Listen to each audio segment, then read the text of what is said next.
Well, we're into the fourth week of the Biden administration, and shit is spicy. Members of Congress are still scratching their heads and foaming at the mouths as Trump is found not guilty in yet another impeachment scandal, and Nancy Pelosi is fed up. Oh, these cowardly senators who couldn't face up to what the president did and what was at stake for our country are now going to have a chance to give a little slap on the wrist.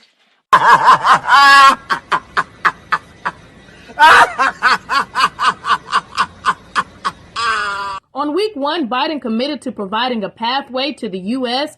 for illegal immigrants with the promise of assistance in asylum.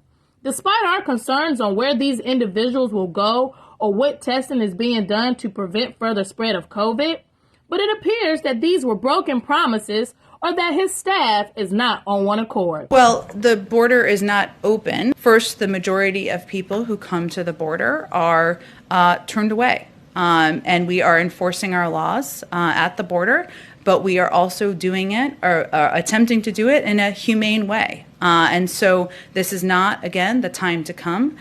We have, of course, I would refer you to DHS and CBP who can outline more specifics, and I'm sure they're happy to answer your question.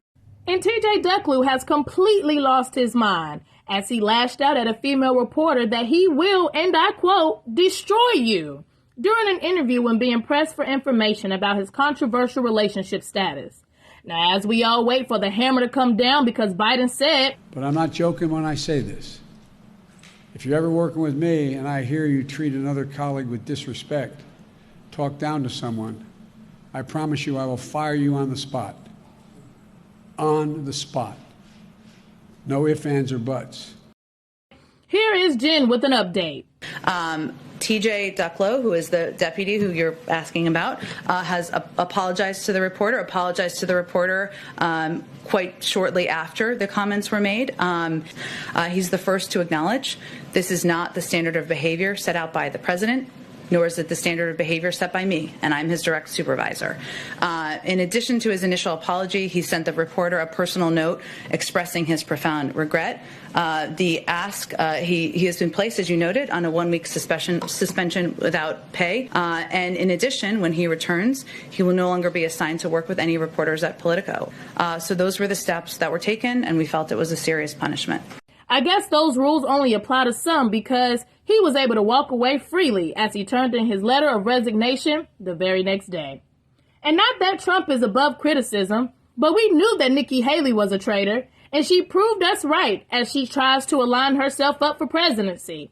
Right after riding the skirt tail of Trump and singing his praises all 4 years, this is how she thanks him. He let us down.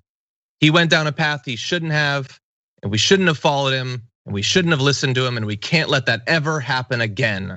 Nikki, go ahead and clock out for me, beloved. Turn in your keys, because we will never forget this. If you haven't heard about Andrew Cuomo's rest home nightmare, don't feel left out. Many haven't, as it is being covered up excellently. So here is the tea. There are bipartisan calls for an investigation into New York Governor Andrew Cuomo after his top aide admitted to Democratic lawmakers that the Cuomo administration intentionally underreported the state's COVID death toll in nursing homes. In recent weeks, a court order and the state's attorney general forced Cuomo's office to acknowledge that the death toll is nearly 15,000, thousands more than previously reported.